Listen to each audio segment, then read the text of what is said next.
सांप को पत्ता गोभी समझकर खा गई माँ बेटी, फिर क्या हुआ जानिए। इंदौर, बारिश में इन दोनों सब्जी भाजी में कीड़े मिलना सामान्य बात है, लेकिन खजराना में पत्ता गोभी में सांप निकलने का मामला सामने आया है। अफजान और आमना ने गुरुवार रात पत्ता गोभी की सब्जी बनाई थी। सब्जी खाते समय अचानक दोनों की तबीयत बिगड़ने लगी। कुछ देर बाद बेटी आमना को सब्जी के पतीले में कटा हुआ सांप दिखाई दिया। इसके बाद दोनों को अस्पताल में भर्ती कराया गया।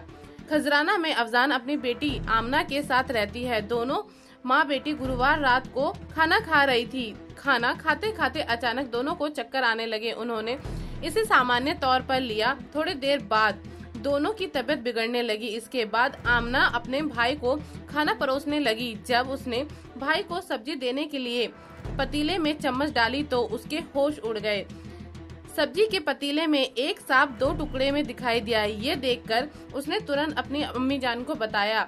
दोनों माँ बेटी ने थोड़ी देर पहले ही सब्जी रोटी खाई थी और उनकी तबीयत भी बिगड़ रही थी। अफजान ने अपने परिजनों को इसकी सूचना दी। तब तक उनको उल्टी होने लगी। पूरा वाकया सूचना कर परिजन भी हैरान हो गए। इसके बाद उन्हें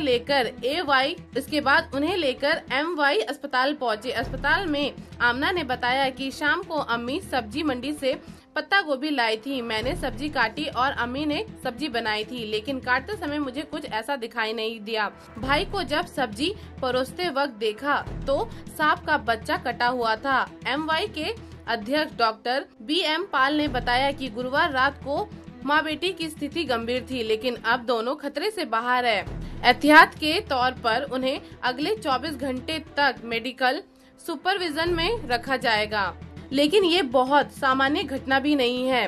पत्ता गोभी गंदे पानी में उगाई गई थी या फिर बेचने वाले स्थान गंदा और नमी वाला होगा। धोकर बनाएं सब्जी।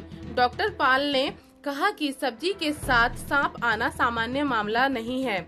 बारिश के मौसम में अक्सर फल और सब्जी में कीड़े लगते हैं, इसलिए किसी भी सब्जी को काटने से पहले और बाद में अच्छी तरह से धोना चाहिए ताकि सारे कीड़े बाहर निकल जाए।